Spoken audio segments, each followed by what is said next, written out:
Imam-imam orang Lewi, seluruh suku Lewi, janganlah mendapat bagian milik pusaka bersama-sama orang Israel dari korban api-apian kepada Tuhan, dan apa yang menjadi miliknya harus mereka mendapat rezeki.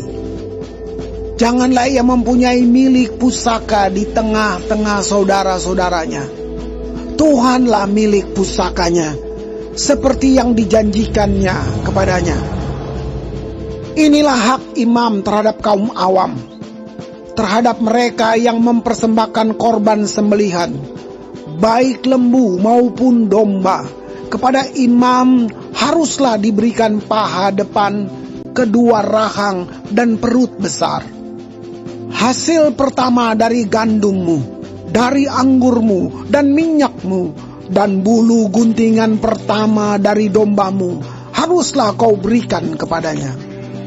Sebab dialah yang dipilih oleh Tuhan Allahmu dari segala sukumu, supaya ia senantiasa melayani Tuhan dan menyelenggarakan kebaktian demi namanya, ia dan anak-anaknya.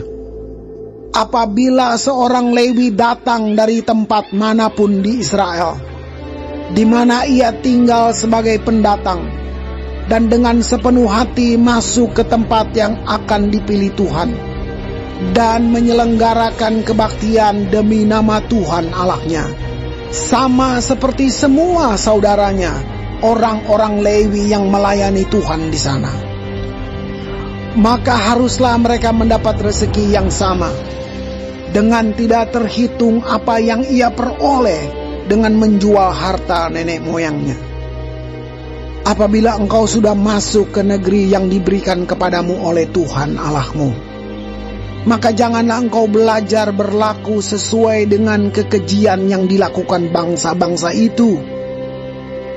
Di antaramu janganlah didapati seorang pun yang mempersembahkan anaknya laki-laki atau anaknya perempuan sebagai korban dalam api, ataupun seorang yang menjadi petenung, seorang peramal, seorang penelaah, seorang penyihir, seorang pemantera, ataupun seorang yang bertanya kepada arwah atau kepada roh peramal, atau yang meminta petunjuk kepada orang-orang mati.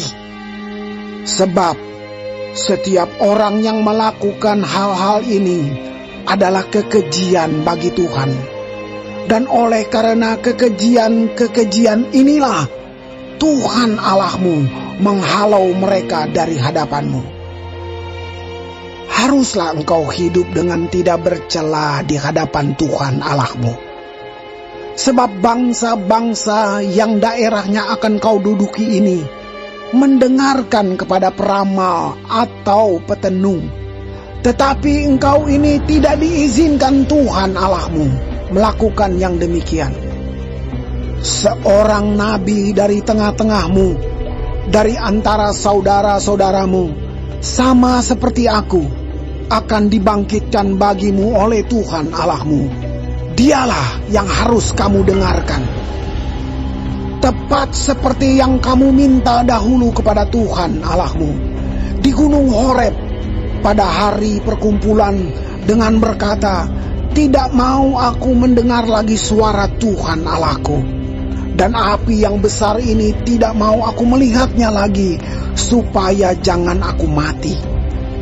Lalu berkatalah Tuhan kepadaku, apa yang dikatakan mereka itu baik. Seorang nabi akan kubangkitkan bagi mereka dari antara saudara mereka, seperti engkau ini. Aku akan menaruh firmanku dalam mulutnya, dan ia akan mengatakan kepada mereka segala yang kuperintahkan kepadanya.